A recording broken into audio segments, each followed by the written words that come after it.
est là, si, avec à chaque fois, et on va l'entendre, je suis sûre, cet après-midi, votre très grande empathie et puis votre attention au point de vue, à tous ces petits détails qui viennent nous happer quand on est lecteur et lectrice et qui nous font dire, en tout cas qui, moi, me font dire « Ah oui, tiens, j'avais pas vu les choses sous cet angle-là ». Il faut dire qu'il fallait être une sacrée conteuse quand même pour réussir à nous faire vivre le débarquement du 6 juin 1944, qu'on connaît évidemment toutes et tous, nous faire vivre ce débarquement en renouvelant complètement l'expérience de lecture.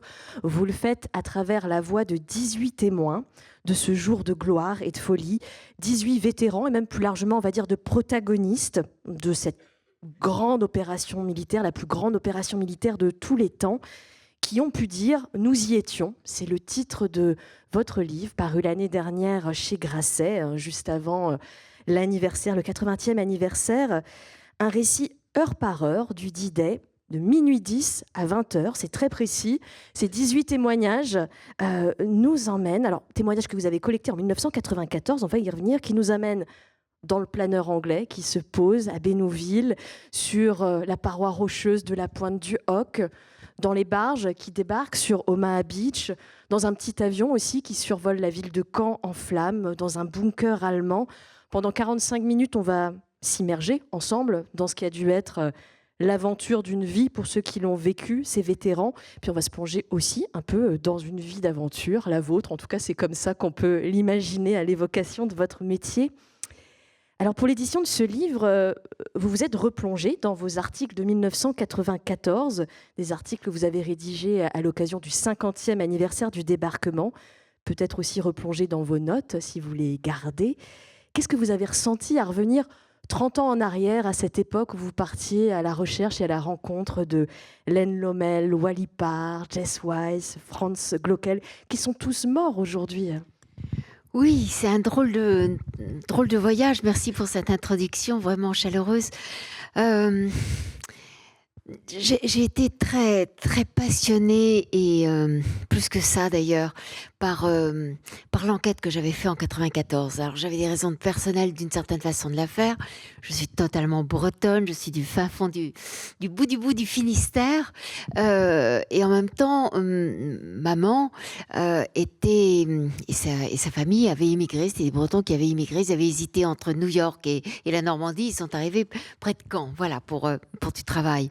Et donc, peu de temps avant la guerre, il s'était posé à Caen. Et maman avait 13 ans au moment du débarquement, ce fameux 6 juin 44. Elle était contente parce qu'il y avait du bruit. Tout le monde disait, il n'y a pas école aujourd'hui. Bon, très bien.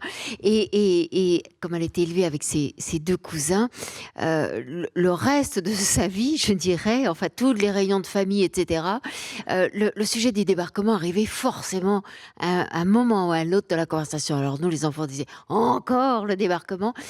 Mais c'était fascinant parce que d'abord, c'était un sujet de conversation qui était intarissable. Il y avait toujours de nouvelles histoires. Il y avait toujours les mêmes histoires, mais il y en avait des nouvelles. Et puis le soir, ma mère, qui était une conteuse, nous racontait des choses, nous faisait comme une sorte de feuilleton. Il y avait la suite chaque soir. J'arrête là. Demain, il y aura la suite. Alors, on était désolés et en même temps très excités. Donc c'est vrai que me replonger, avoir envie de faire cette enquête en 94 était très important pour moi. J'ai ce prétexte, vous l'avez dit, d'être journaliste. C'est un merveilleux... C'est la passion, mon métier, c'est une façon de vivre, une façon d'être au monde, sans jeu de mots et sans l'écrire en gothique. Mais en même temps, c'est vrai que ça me donne la possibilité de rencontrer, voilà. Et je suis allée en quête de ceux que ma mère aurait pu rencontrer à ce moment-là, évidemment. À la fois les Américains, les Anglais, les Canadiens, les Allemands, qu'elle croisait évidemment. Donc c'était ça un peu ma quête. Et puis après, il fallait que je trouve un fil conducteur, etc., journalistique, enfin, une vraie raison journalistique. 30 ans après, m'y replonger est très bouleversante. D'abord parce que j'ai plus mes parents, mes oncles, mes grands-parents, etc. Tout le monde est parti, alors que quand j'avais fait l'enquête il y a 30 ans, tout le monde était encore là. Voilà. Et c'était content que je fasse ça, content que je m'intéresse à leurs souvenirs et que j'associe. Et j'ai amené ma mère, d'ailleurs, on était rencontrée. Elle n'est pas venue les rencontrer, mais elle les regardait de loin. Je me disais, oh, elle Elle n'a pas pu s'empêcher, juste avant l'entrée du restaurant, elle était pas loin pour voir la tête des vétérans américains justement que j'allais interviewer. Bref, je l'ai emmenée à différents endroits et c'est vrai que pour moi, il y a ce petit goût de quoi? De nostalgie, un peu de tristesse forcément et puis en même temps, je les fais vivre à nouveau. C'est-à-dire que ces hommes, j'allais dire ces jeunes hommes, non, ils avaient 68 ans, 70 ans, 72 peut-être quand je les ai rencontrés en 94. Ils sont partis, certains il n'y a pas si longtemps, mais quand même, ils sont tous morts. Et ils m'avaient confié tellement de choses, avec une énergie, une passion, une fraîcheur. C'est ça qui me sidérait. Ils avaient à nouveau, certains n'avaient jamais parlé, d'autres l'avaient fait, mais ils me confiaient leurs témoignages, ravis qu'on s'intéresse à cette histoire, et, euh, et avec des souvenirs qui étaient encore à vivre. C'est ça qui me semblait incroyable, avec une force, avec des détails, sachant qu'on avait rendez-vous, ils avaient rassemblé des choses qui restaient, un petit carnet, un petit foulard, c'est ce qu'on leur avait donné d'ailleurs, un bouton d'uniforme dans lequel était cachée une petite boussole. Le foulard avec la carte de France dessinée Foulard, je dessus. trouvais ça incroyable, un petit foulard de soie, et si jamais ils étaient pris ou si jamais ils étaient paumés, il y avait la carte effectivement de France sur laquelle ils ne savaient rien. Donc c'est vrai que ça avait été des rencontres absolument bouleversantes. J'y ai toujours repensé. Et puis voilà que le 80e anniversaire s'annonçait et qu'en y repensant un soir, c'était le 6 janvier, et j'ai envoyé dans la nuit, trouve que j'étais aux Antilles, et j'ai envoyé dans la nuit un petit message à mon éditrice pour dire j'aurais dû t'en parler depuis bien longtemps. Je pense toujours à mes 18 vétérans. Ils sont très vivants en moi, ils sont tous disparus, mais quand même, quoi. Ils m'ont parlé, ils m'ont dit des choses. Il faut se rappeler de ça quand même. Et ce combat de la liberté, c'est terriblement actuel si on y pense. Réellement, tous ces enjeux, l'intervention américaine, etc., ces anglo-saxons qui venaient libérer l'Europe. Mais bref, et elle me dit, ben banco, on fait ce livre. Et Là, voilà. vous avez osé le faire. Mais il y a une petite phrase qui a attiré mon attention dans le livre. Là, je parle de la Annick Cogent de 1994. Vous Ouais. avez 37 ans à l'époque. Ouais. Vous n'êtes pas une novice. Vous travaillez pour Le Monde depuis 13 ans déjà. Alors certes, vous êtes grand reporter depuis 1 an seulement. Mais vous dites que vous avez commencé ce travail, que vous êtes parti à la rencontre de ces vétérans en douce, en catimini, et qu'il vous a fallu un peu de temps pour oser aller dans le bureau de votre patron et pour Ouais. proposer ce sujet. Pourquoi cette timidité-là? Est-ce qu'elle était liée à vous ou est-ce que c'était un sujet qui vous C'est un gros paraissait sujet écrasant? quand même. Il y a plein de livres, il y a plein de livres d'historiens, il y a des gens super compétents. Et moi, j'arrivais avec mes questions très banales. Comment c'était? Racontez-moi. Comment on frémissait? Comment vous aviez peur? Est-ce que vous aviez envie de prier? Est-ce que vous pensiez à vos familles, vos parents? Enfin, j'avais des questions très de journalisme ou que vous pourriez tous poser, évidemment. Donc je me disais, waouh, je serais jugée par des... Faut toujours, quand même, j'écris dans Le Monde, quoi. Il faut que ce soit précis, rigoureux, exact. La hantise des journalistes, c'est de dire quelque chose qui n'est pas tout à fait juste. Donc bon. Et puis, ben oui, j'étais déjà grand reporter, mais c'est pas évident de demander beaucoup de place. D'abord, il faut être sûr de soi, Comme fallait que une ça vaille. femme surtout, non? Oui, aussi, sans doute. Je me rendais pas trop compte à l'époque, mais j'étais pas très. J'ai toujours un petit fond de timidité. On se force, mais qui reste là. Et puis aller voir, la plupart des grands porteurs étaient beaucoup plus âgés que moi, très sur deux, tous des mecs d'ailleurs. Une exception près. Et puis d'aller frapper à la porte de mon patron comme ça pour dire je voudrais 18 pages, ça arrive très rarement. On peut faire une série de 6 papiers, mais 18. En fait, je rêvais d'en avoir 24 parce que je voulais faire un personnage par heure de cette fameuse grande journée. Donc, je rêvais de 24 papiers. Et je sentais que j'avais suffisamment de matériaux. Et en même temps, je me disais que 24, il va me dire, mais c'est n'importe quoi. Enfin, on donne jamais 24 pages à quelqu'un. Donc, déjà, quand il m'a dit, ouais, ça m'a l'air intéressant, combien tu aurais besoin de pages? Et j'ai dit 18 en me disant, il va dire, elle est folle. Et il va m'en donner 12. Et il a dit tout de suite, OK, 18 pages. Oh, et donc, c'était merveilleux parce que c'est très, très rare. Et en même temps, je me disais, mais j'aurais tellement dû demander 24, évidemment. Donc voilà, il n'y a que 18 heures dans mon livre parce que j'ai pas osé demander 24. Mais vous êtes un petit peu rattrapé depuis l'an dernier. Il y a eu les commémorations du 80e anniversaire du débarquement. Vous vous êtes une nouvelle fois entretenu avec des vétérans, avec ceux qui restent. Je crois qu'il y en avait 250 qui ont fait le déplacement. Alors je me demandais, est-ce que les questionnements de la Annick Cogent de 2024 sont différents de ceux de la Annick Cogent de 1994? Ou pour dire les choses différemment, est-ce qu'il y a des questions à l'époque que vous n'osiez pas poser, que vous n'aviez pas osé poser et qui venaient plus facilement maintenant avec l'expérience? C'est intéressant comme question. À vrai dire, j'ai plein de choses à vous dire là-dessus, mais c'est vrai que d'abord, moi, j'ai vieilli aussi. Je suis certainement plus audacieuse dans mes questions. J'ai toujours peur de faire mal. Alors, je m'en fous de faire mal à un homme politique. Il est là pour ça. On peut le contrer, on peut le bousculer. Il est payé pour ça. Bon, voilà, c'est son job. En revanche, les gens les vétérans ou bien d'autres personnes, les femmes que j'interviewe notamment dans ces livres, non, il n'y a aucune raison d'aller sur des terrains qu'elles n'ont pas envie d'aborder, etc. Je veux pas faire mal. C'est pas du tout le type d'entretien que je fais. Mais c'est vrai que j'ai toujours du mal à dire vieilli, mais c'est pourtant bien la réalité, grandi, mûri, voilà, étant passé par certaines épreuves que je n'avais pas traversées, notamment celle du deuil, notamment de perdre ses parents. Je me suis rendu compte que ça m'a donné d'autres audaces, sans doute, et peut-être plus de liberté dans le questionnement. C'est vrai que je n'osais pas aborder la mort, par exemple. J'avais peur que ça fasse mal, que ce soit effrayant ou que ce soit heurtant ou oui, j'avais peur que ça fasse mal. Et je me suis rendu compte qu'en fait, quand on a perdu des gens, on est souvent content d'en parler. On les fait revivre, que c'est pas du tout une épreuve, au contraire. Et quand on est à l'aise avec l'intervieweuse, au contraire, ça peut donner de la force et que c'est plutôt joli de reprononcer des noms, de les faire, de les décrire, de leur donner à nouveau d'authentifier leur existence. On redit leur nom. Et donc, moi, j'ai du plaisir à parler, par exemple, de ma mère. J'en parle dans la préface, mais c'est important. Elle est encore là. Elle a vraiment vécu. Elle m'a transmis plein de trucs. Donc voilà. Et donc dans mes questionnements, c'est vrai. Alors avec les vétérans aussi, sans doute, j'étais plus précise. Et puis on se regardait davantage en êtres humains qui avons vécu. Alors eux plus que moi, parce qu'ils sont quand même beaucoup, beaucoup plus âgés, surtout ceux qui avaient 98, 100 ans. Bon. Et en même temps, je dois dire la vérité, ceux que j'ai rencontrés l'année dernière, c'était ils étaient quand même très, très âgés. Et on raconte mieux les choses à 70 ans qu'on les raconte à 100 ans.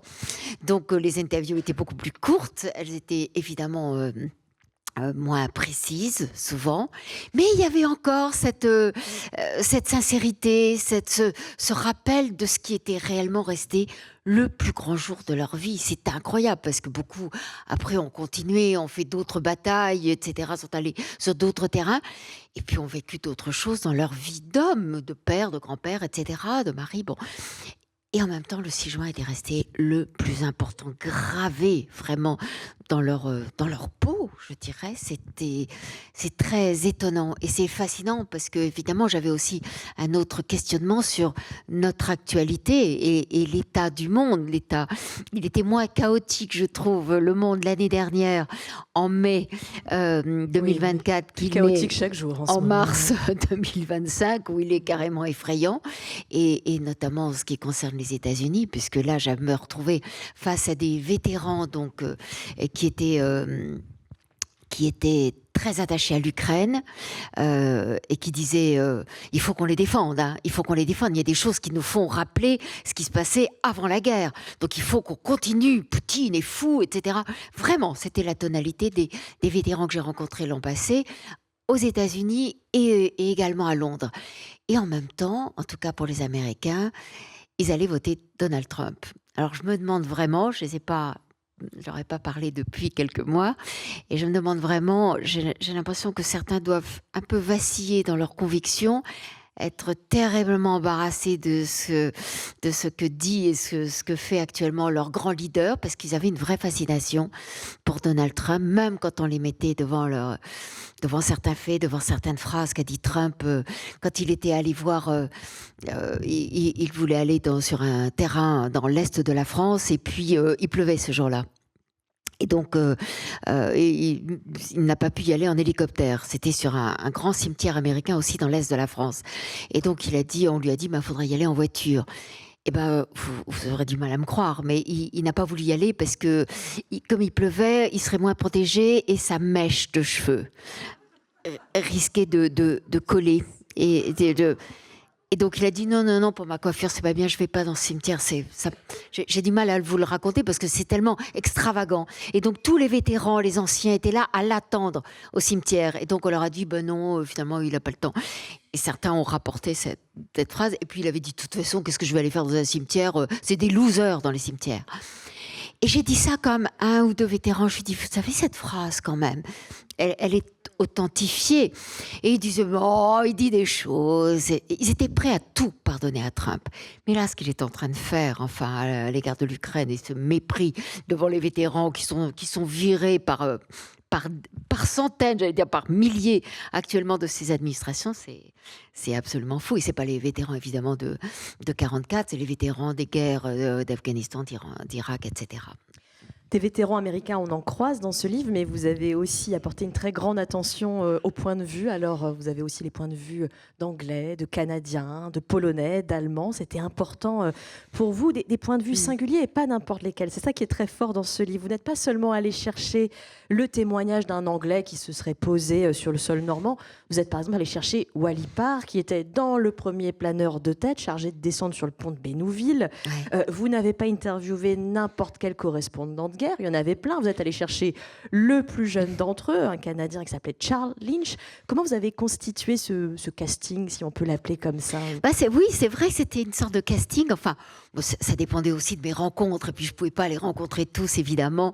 Puis, je n'avais pas des moyens illimités non plus pour aller me balader partout aux États-Unis.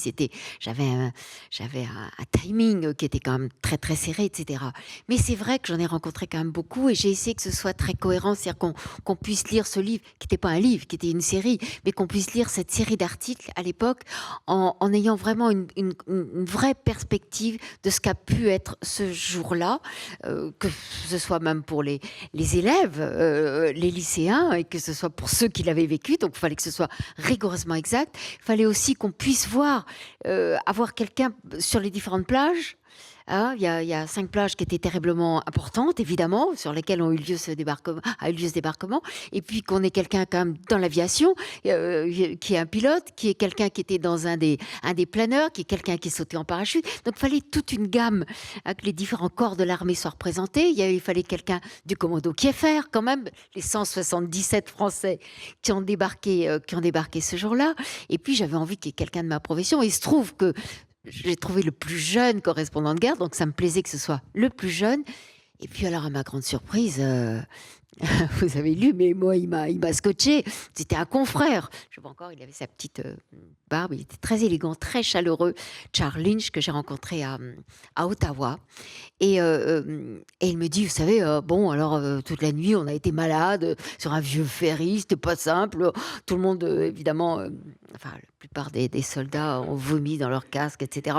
Puis il dit, à un moment donné, on nous demande de sauter dans l'eau. Il me dit, c'était pas facile pour moi de sauter dans l'eau parce que j'avais au-dessus de la tête ma Smith Corona. Alors bêtement, je dis, c'est quoi une Smith Corona?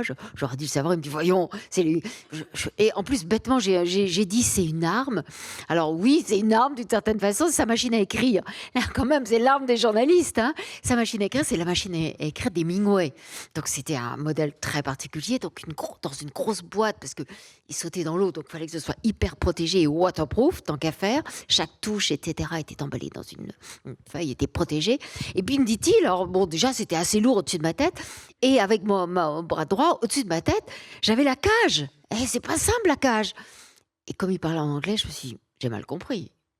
C'est pas possible, il parle pas d'une cage. Et il me dit, ben, la cage aux pigeons, la cage aux pigeons voyageurs. Il avait 15 pigeons voyageurs.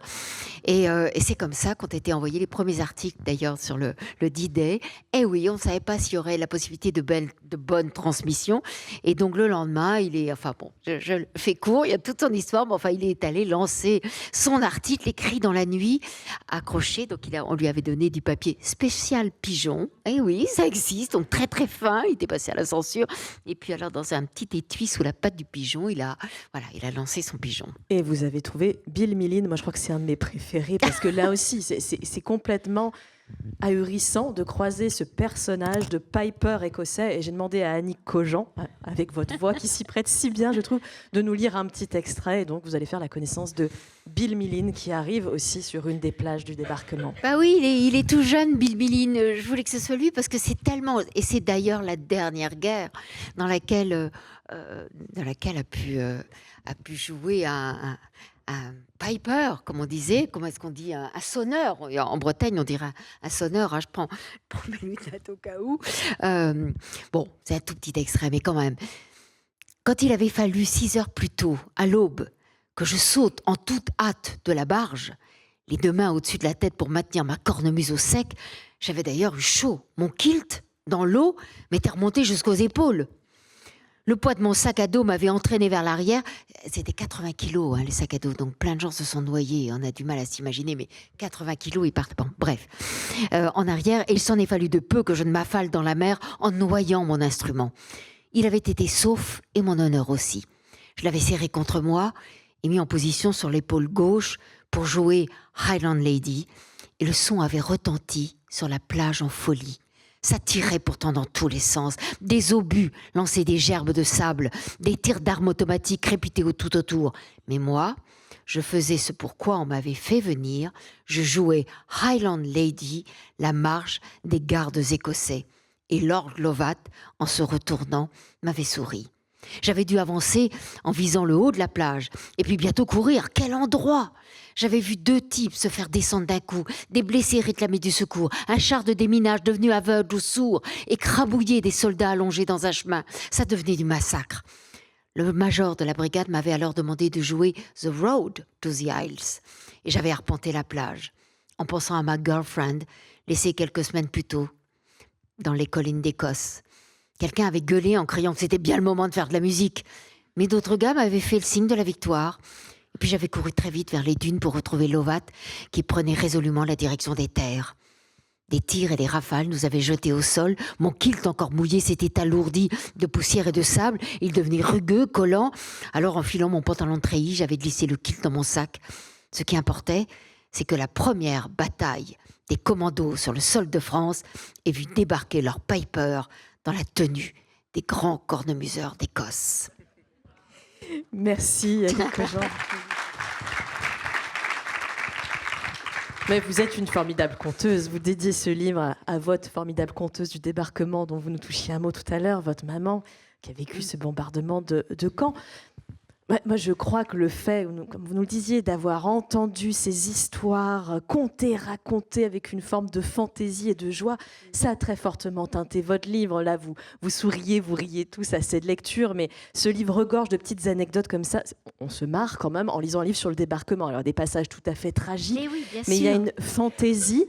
Vous vous rendez compte de ça? Vous avez cherché à le faire ou c'est vraiment la façon dont ça vous a été transmis? C'est ça la vie, où qu'on aille, enfin si on prend un tout petit peu de distance, on est confronté à des situations à la fois tragiques et cocasses et qu'il faut jamais, je pense, perdre un petit peu pas perdre le sens de l'humour et de l'observation et des détails. C'est les détails qui racontent le mieux la vie. Et je pense que quand on fait du grand reportage, grand entre guillemets bien sûr, mais au lointain ou dans des situations extrêmement intenses ou dangereuses, faut toujours garder l'œil attentif à la fantaisie, au clin d'œil de la vie. Je pense que c'est terriblement important et je crois qu'on peut rire de tout. Ça dépend avec n'importe qui, mais ça dépend avec qui bien sûr et pas avec n'importe qui. Mais il y a des gens avec qui on peut, et je pense, mes lecteurs sont suffisamment intelligents pour voir qu'effectivement c'était tragique, c'était un carnage, ça a été absolument épouvantable, et qu'en même temps, entre les gens, il y a toujours des petites, voilà, on peut toujours remarquer des paillettes de gaieté ou de malice, et qu'il faut savoir les saisir. Et c'est d'autant plus impressionnant, Annick Cogent, quand on déroule votre carrière. Alors, je ne sais pas si tout le monde ici est lecteur ou lectrice, mais vous avez collecté et vous portez sûrement, peut-être d'une certaine façon, des récits absolument terribles, très lourds. Les récits, je pense notamment, qui vous ont valu le prix Albert Londres en 1996, d'enfants de victimes, d'enfants de bourreaux de la Shoah. Vous avez gagné la confiance de l'esclave sexuel de Muammar Kadhafi. Vous avez couvert la guerre au Kosovo, le séisme meurtrier en Haïti et les campagnes d'amputation massive. Est-ce que vous aussi, un peu comme à la manière de ces vétérans, alors je fais peut-être une comparaison un peu malheureuse, mais il y a des souvenirs aussi qui vous hantent, que vous portez, que vous porterez toute votre vie de ces terrains? Ben, on est plein de tout ça, hein, de toutes ces expériences, de toutes ces rencontres. Moi, j'ai l'impression que quand je rentre de reportage, j'ai parfois, en tout cas, une couche de peau en plus. J'ai aussi vécu ça et ça et ça, et que ça enrichit. Alors, faut pas s'enorgueillir de ça du tout, parce que voilà, si j'étais peut-être restée dans mon village, dans mon petit bourg breton, j'aurais aussi vécu d'autres choses. Ça dépend comment on prend. Moi, j'avais envie de. Vous avez très bien dit tout à l'heure, au fond, ce qu'était ma démarche. Voilà, on est expulsé un jour d'aventre, du ventre de nos mamans, et puis voilà, on doit faire quelque chose de notre vie. On ne sait toujours pas pourquoi, c'est quoi le sens de tout ça. On est fait pourquoi, qu'est-ce qui est intéressant, qu'est-ce qui va avoir du sens. Et moi, pleine de questions, et ben, je me suis dit, je veux vivre plein d'expériences. Voilà, ça me donne pas la grande explication du tout. J'ai pas résolu la question, quel est le sens, pourquoi on est là, et est-ce que c'est quoi réussir une vie.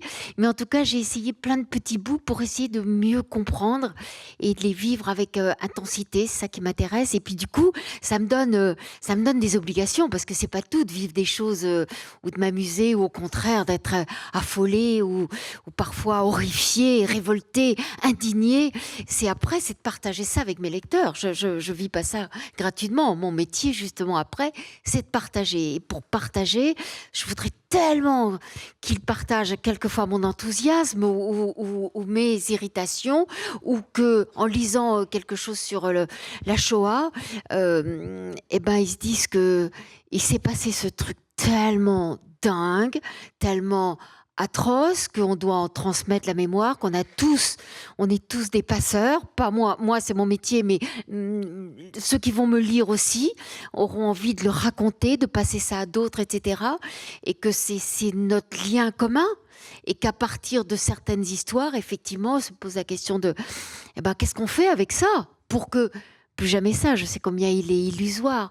On dit ça après chaque guerre, plus jamais ça, et on recommence. Bon, voilà. Il semble qu'on n'apprenne pas de l'histoire. Mais en tout cas, essayons de faire en sorte que, et c'est pour ça aussi que j'ai toujours l'impression que je sème aussi des petites graines pour que les gens soient plus vigilants, pour que peut-être plus jamais ça, mais en tout cas, soient plus vigilants, et qu'on comprenne tous qu'on a tous une responsabilité, quoi. C'est-à-dire qu'on nous apprend l'histoire comme si c'était une succession de dates. Voilà, à l'école, hein, succession de dates importantes, il faut tous se souvenir des dates, il s'est passé ça, il y a eu telle bataille, il y a eu le déclenchement de la guerre, puis là, elle s'est terminée, puis voilà.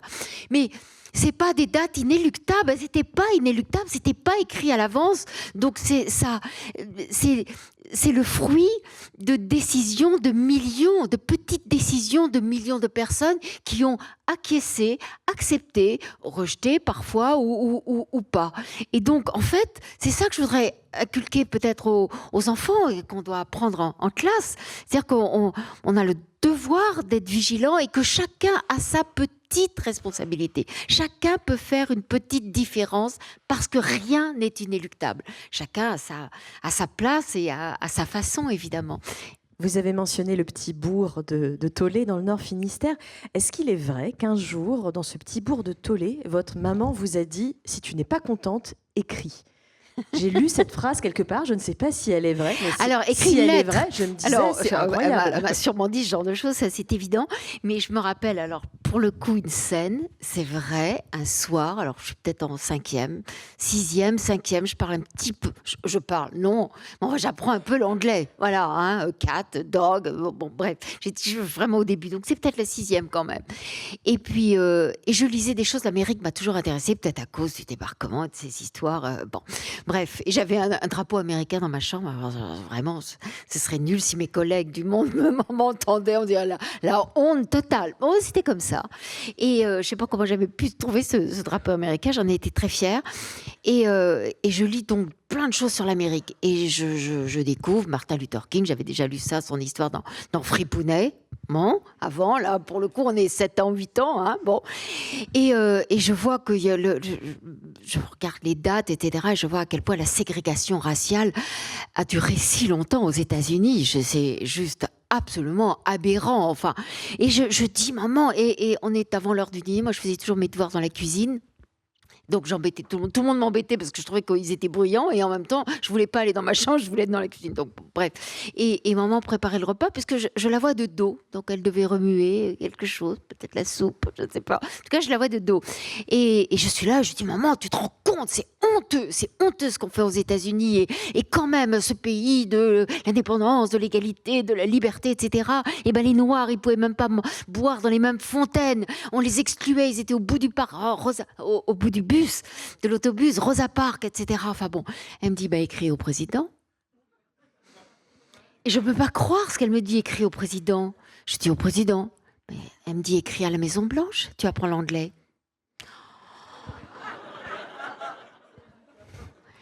J'ai écrit à la Maison Blanche. Alors, mon dictionnaire, hein, c'était pas facile, hein.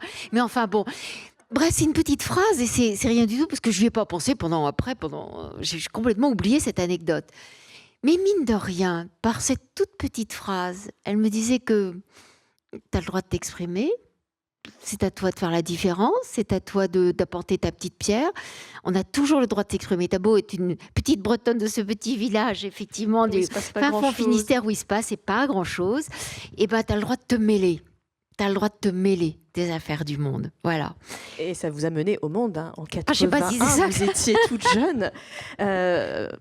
Vous avez commencé par un stage au Monde, je crois, et puis vous ont rappelé. Oui, j'étais revenue à Rennes, puisque effectivement j'avais un stage qui devait durer qu'un mois, puis il a été prolongé, et puis là je me disais, j'avais mon stage, j'étais contente, j'avais un stage à Radio Armorique le matin et FR3 le soir, pas loin d'ici. Donc, c'était dur d'avoir un stage. J'avais pas fait d'école de journaliste, j'étais à Sciences Po, mais j'avais pas d'école de journaliste. Et normalement, les stages, c'est pour les étudiants qui sortaient des écoles. Donc, j'avais eu du mal à avoir mon stage à FR3. Et puis, donc, je dis au revoir au Monde en disant je pars. Et je vois encore la chef de mon service culturel qui n'est plus là, mais qui était très snob. Hein. Et elle me dit, je comprends pas, Annick, vous partez.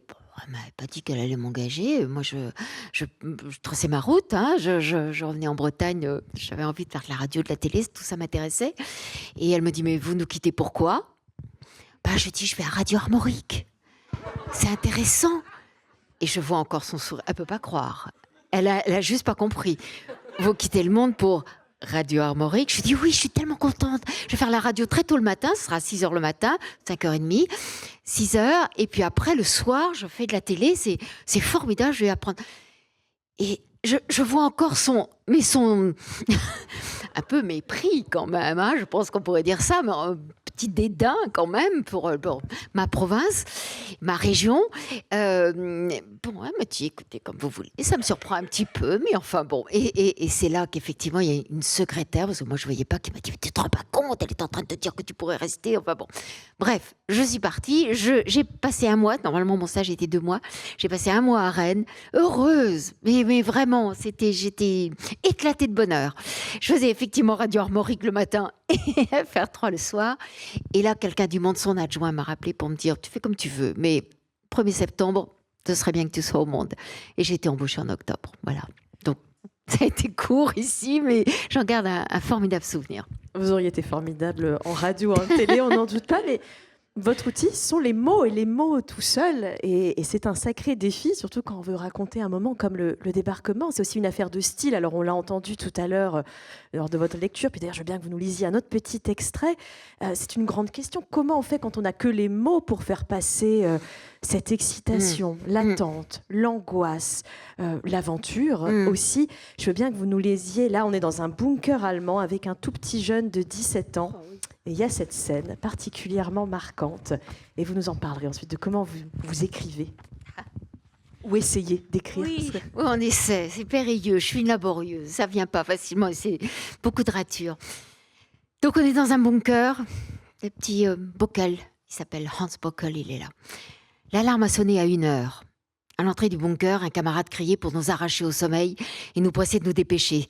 Ces alertes avaient été si fréquentes ces dernières semaines qu'on ne pouvait pas les prendre au sérieux et que plusieurs garçons se sont simplement retournés dans leur couchette en râlant. Mais un chef a rugi par la porte. « Cette fois, c'est pour de bon, les gars. Ils arrivent. » Ce fut radical. On a sauté dans nos bottes, saisi nos carabines, couru à nos positions auprès des mitrailleuses et des mortiers et attendu, collés à nos armes, prêts à l'action. La nuit semblait parfaitement calme. Donc il est dans un bunker en face d'Omaha Beach, juste au-dessus de la plage. Pas un mouvement ne perturbait la côte, et les minutes se sont étirées longuement. Était-ce encore une fausse alerte ? Je grelottais dans mon uniforme d'été et le cuisinier est venu m'apporter du vin chaud. Et puis il y a eu un premier message annonçant des parachutistes ennemis à Sainte-Mère-Église et une concentration de bateaux en route vers la Normandie. « Quand ils arriveront, ne tirez pas trop vite !» m'a lancé un chef venu vérifier les défenses. Et il m'a laissé seul dans la nuit avec ma mitrailleuse. Le silence en devenait terrifiant. Soudain, le bruit sourd d'une escadrille de bombardiers est né dans le lointain et s'est rapproché, épais, menaçant. Des centaines d'avions ont survolé nos positions et le silence est retombé. Mais le voile de la nuit s'est peu à peu dissipé. Le ciel pâlissait au loin. Le jour, enfin, allait pointer son nez. Quelques formes sombres sont apparues à l'horizon. Une patrouille allemande, ai-je d'abord pensé. Mais les ombres ont grandi, se sont multipliées, ont couvert la ligne d'horizon et sont devenues si nombreuses qu'aucun doute n'était plus permis. Ces bateaux n'étaient pas allemands. Combien pouvaient-ils être ? Jamais je n'aurais imaginé en voir autant. Ils avaient beau progresser, se rapprocher de mes yeux, la ligne derrière eux était toujours bouchée. Il en surgissait d'autres et d'autres encore, comme si le flot ne pouvait se tarir, comme si la Manche entière était constellée de bateaux. Bon, il est pété de trouille, hein, et ça va mal se passer pour lui, mais enfin. Alors, ces angoisses d'écriture dont vous avez souvent parlé, ça ne passe pas avec le temps, même quand on a un prix Albert Londres, ça continue toujours. Oui, je voudrais tellement vous dire le contraire, que c'est mon métier, que donc c'est relativement facile. Vous avez 2-3 trucs. Non, j'ai pas de trucs. Chaque fois, je me dis, oh mon Dieu, comment je commence, Quand j'avais ma petite maman, justement, souvent je faisais, quand j'avais des longs papiers qui m'apportaient vraiment, enfin, chaque fois ça m'apporte en fait, mais enfin bon, et je faisais 3 ou 4 débuts. Je commençais par quelquefois une anecdote, ou bien quelquefois une interrogation, ou bien quelquefois ou une conversation, ou bien. Et puis je disais, maman, je te lis rapidement. Je ne demandais jamais si je la dérangeais. Hein, j'appelais toujours. Bon, moi voilà, mon début de papier, j'ai 4 possibilités. Et je lui lisais les 4, et puis je lui disais, tu préfères lequel ? Ah là là, me dit-elle, je sais pas, attends, tu peux me relire. Je dis, non, j'ai pas le temps, là, je suis à la bourre. Enfin, t'étais pas concentrée, voilà, t'étais pas concentrée. Bon, je relis. Ah bon, et puis elle me disait, je crois que j'aime bien que tu commences comme une anecdote, là, on a vraiment envie de savoir la suite. Bon, alors, j'y allais. Mais donc, voilà, bon, j'en ai plus ma petite maman. Mais c'est fou, c'est comme John Snack, je fais un petit aparté. Un des personnages de ce livre, c'est le présentateur de la BBC, c'est la voix la plus connue d'Angleterre à l'époque. Ouais. C'est lui qui est réquisitionné pour faire l'annonce du débarquement à la radio. Et il raconte, ça c'est un truc de genre de radio, que pour être vraiment tout à fait convaincant, il doit penser à une personne à laquelle il va s'adresser, et lui choisit son papa. Mais oui, on est quand même c'est pas drôle, très loin. hein, mais oui. Mais c'est vrai que quand j'écris, bon, alors là, je parlais avec ma mère, et c'est vrai que j'avais très confiance en son jugement, mais c'est vrai que j'ai l'impression d'avoir sur mes épaules. Alors là, j'ai pas un visage en fait. Enfin, je veux que ça l'intéresse elle, mais en tout cas, sur mon dos, j'ai mes lecteurs, voilà, et je veux les prendre par la main, et que quand ils ont lu mon premier paragraphe, ils vont passer au deuxième. Je serais absolument effondrée, désespérée à l'idée qu'on me quitte après le premier paragraphe alors que le suite est tellement intéressante. Je veux qu'ils aillent jusqu'au bout. C'est vraiment mon challenge. Alors à moi de me débrouiller pour que ce soit passionnant. Voilà. Alors des sujets qui le sont plus ou moins, mais enfin quand même, je trouve qu'à chaque fois mes sujets sont intéressants. Ça dépend comment on les raconte. Toutes les histoires sont intéressantes. Je parle de gens qui vivent des épreuves ou des choses plus anodines. Ça peut être une grève, une manif, juifs, la grève des marins-pêcheurs du Guilvinec, ou ça peut être effectivement la guerre au Kosovo, ou les femmes sous le voile en Afghanistan, voilà, c'est intéressant. Et comme moi, je suis que une passeuse, je suis un intermédiaire, je suis que l'intermédiaire. C'est pas moi qui agis, je suis celle qui va faire un lien entre ceux dont je vais parler, c'est mon reportage, et ceux qui vont me lire. Voilà, je suis entre les deux, et il faut que ceux qui me lisent soient passionnés, et qu'après, ils soient plus jamais indifférents. Que ce soit pas possible, qu'ils entendent parler de, si je suis au Kosovo, alors que bon, ils savent à peine le situer sur la carte, mais que tout d'un coup, quand ils entendent après à la radio le mot Kosovo, ils se disent waouh, c'est intéressant, ils mettent le son plus fort, parce que j'ai créé un lien entre eux et les gens du Kosovo. On dit le Kosovo, mais ça peut être... je voudrais que les jeunes se passionnent pour le D-Day, je voudrais que la Shoah, évidemment, c'est pas une histoire de juifs, évidemment, c'est d'abord, mais c'est pas que, pas du tout, c'est notre histoire à nous tous, et donc je voudrais qu'ils se sentent aussi impliqués, autant alarmés d'ailleurs par ce qui se passe, etc. Donc qu'à chaque fois on soit éveillé et indigné, souvent. Parce que vous êtes une passeuse, mais vous êtes aussi, maintenant, depuis janvier de cette année, un personnage de bande dessinée. Oui, ça n'est pas rien, ça, dans une carrière. Les Mémoires de la Shoah, avec Théa Rosman au scénario et Tamia Baudouin au dessin. Oui. Le contenu journalistique, c'est le vôtre, Annick Cogent. Hein, il provient de cette fameuse série d'articles que je mentionnais en 95, qui vous a valu le prix Albert Londres l'année suivante. Vous êtes le personnage principal, on vous voit mener cette enquête entre l'Europe et les États-Unis. Qu'est-ce que ça vous fait de vous voir dans une bande dessinée? Vous qui n'avez pas l'habitude d'écrire au jeu, même si là, dans ce livre, nous y étions, oui, le démarrage, il y a un petit peu de jeu. Mais qu'est-ce que ça vous fait de vous voir dans cette c'est très belle bizarre, hein, c'était pas mon rêve de devenir, j'ai jamais même pensé à ça. En fait, c'est une collection maintenant de romans graphiques, hein, de BD. C'est un lien entre le prix Albert Londres et ce gros éditeur de bande dessinée.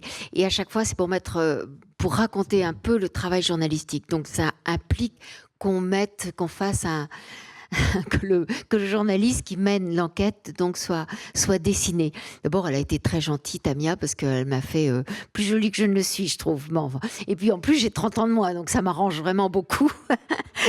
donc voilà, mais c'est vrai que l'idée, c'est qu'on se mette à la place de la journaliste qui est juste faite de chair et de sang, hein, et donc qui n'est pas un personnage neutre. Évidemment, j'aurais peut-être pas dit ça quand j'avais 25 ans ou 30 ans, parce que je disais il faut être neutre, il faut être objectif. Voilà, mon boulot, c'est d'être objectif.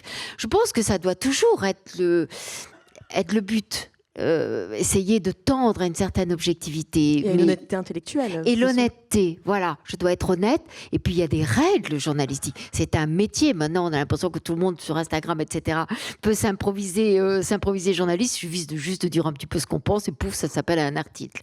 Non, il y a des règles, c'est un métier. Il y a des obligations, il y a une éthique, une déontologie. Si on donne la parole à quelqu'un sur une manifestation quelconque, il faut donner la parole à ceux qui ne sont pas d'accord, etc. Il faut équilibrer. Oui, ça existe, cette volonté quand même, d'être honnête, évidemment, ça c'est l'obligation suprême, mais de tendre à une certaine objectivité. Elle est quasiment impossible. Je ne suis que subjectivité. Je suis le fruit d'une histoire. Je suis le fruit de la terre d'où je viens. Je suis plus sensible à certaines choses. Gorbatchev, que j'ai rencontré plusieurs fois, j'étais d'autant plus sensible à lui qu'il ressemblait terriblement à mon grand-père. Bon, bah voilà, c'est comme ça. Et quand il posait sa grosse main sur la mienne, d'ailleurs, pendant que j'écrivais à un moment donné, il a fait ça, et je me dis, oh, c'est la main de mon grand-père. Voilà. Bon, donc ça me le rendait d'autant plus sympathique. C'est un fait qu'il était sympathique, mais quand même. Donc, on est toutes faites de ça, de produit d'une histoire, d'un milieu, d'une époque, etc., d'une sensibilité qu'on peut avoir, d'expériences qu'on a eues, qui font qu'on est plus attentif à tel visage, à telle histoire, telle souffrance, etc., évidemment. Mais bon, on a des règles et ça me tient terriblement à cœur de défendre un métier qui, effectivement, est souvent attaqué, quelquefois à juste titre d'ailleurs, mais qui est terriblement important, en tout cas qui a une grosse responsabilité. Moi, je suis transie de peur, quelquefois, de ne pas être à la hauteur de mon sujet. Et c'est vrai que quand j'ai proposé d'abord le D-Day, le débarquement, effectivement, je vous parlais de mon angoisse, effectivement, devant des historiens, c'est-à-dire que, effectivement, je n'écris pas comme eux, du tout, mais en même temps, il faut qu'ils trouvent rien à redire. Il faut que ce soit impeccable, mon histoire. Donc voilà. Et donc, c'est vrai, c'est difficile d'écrire. Je suis obsédée par... je veux passionner mes lecteurs, en tout cas les intéresser, parfois les émouvoir, parfois les indigner, les concerner. En tout cas, ça c'est vraiment mon souci. Et c'est vrai que c'est plus facile, je trouve, quand on a la voix, les intonations de la voix, la chaleur, l'humour parfois, ou bien, alors ça c'est pour la radio, mais pour la télé, on a le souffle, l'hésitation parfois, peut-être une larme qui vient quand quelqu'un s'exprime. Et dans ce cas-là, une larme vaut 10 000 mots, enfin, ou un visage tourmenté, ou au contraire... voilà, bouleversé ou affolé. Enfin, là, il n'y a pas besoin de parler. Tout est dit simplement par un visage. Moi, j'ai pas ça. Voilà, j'ai que des mots. Et j'ai que l'alphabet, 24 lettres. À moi de me débrouiller pour mettre les mots dans le bon sens, de couper, de faire des phrases rapides, quelquefois plus longues, de jouer avec les adjectifs. Alors, j'ai beaucoup d'écrivains disent faut le minimum d'adjectifs. Moi, j'adore les adjectifs. Je les trouve, voilà, on en a plein, donc c'est merveilleux. J'essaie de trouver le plus juste, mais je le mets avant le mot ou après le mot. De temps en temps, pour relancer l'attention, je vais faire une forme interrogative ou bien je vais faire une forme sans verbe. Et puis après, c'est à l'oreille. Il m'arrive, c'est presque honteux d'avouer ça, mais pour que ce soit plus musical, une chute de paragraphe, parce que on va me la lire, elle sera plus facile à lire, je vais choisir un adjectif qui est un tout petit peu moins précis, mais parce qu'il a 3 syllabes, que plutôt que l'autre qui en a que 2. Parce que ça va mieux sonner, que tout d'un coup on passera davantage au paragraphe suivant. Voilà, ça s'appelle écrire. Je serais incapable de dire comment, j'ai pas de méthode, c'est juste on sent ça. Et voilà. On a eu la chance d'avoir les mots et la voix et la personne cet après-midi. Merci beaucoup Annick Cogent. Merci à vous, vraiment, c'est très agréable.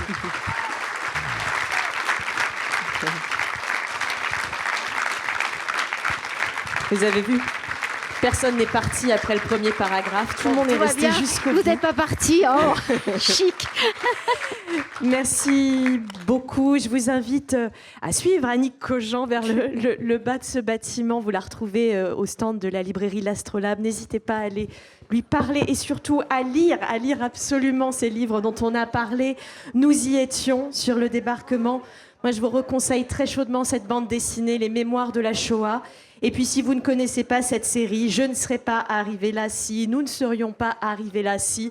C'est une phrase qu'Annick Cogent lance aux personnes avec qui elle échange et il se passe des échanges formidables. Merci beaucoup à vous. Merci, Justine.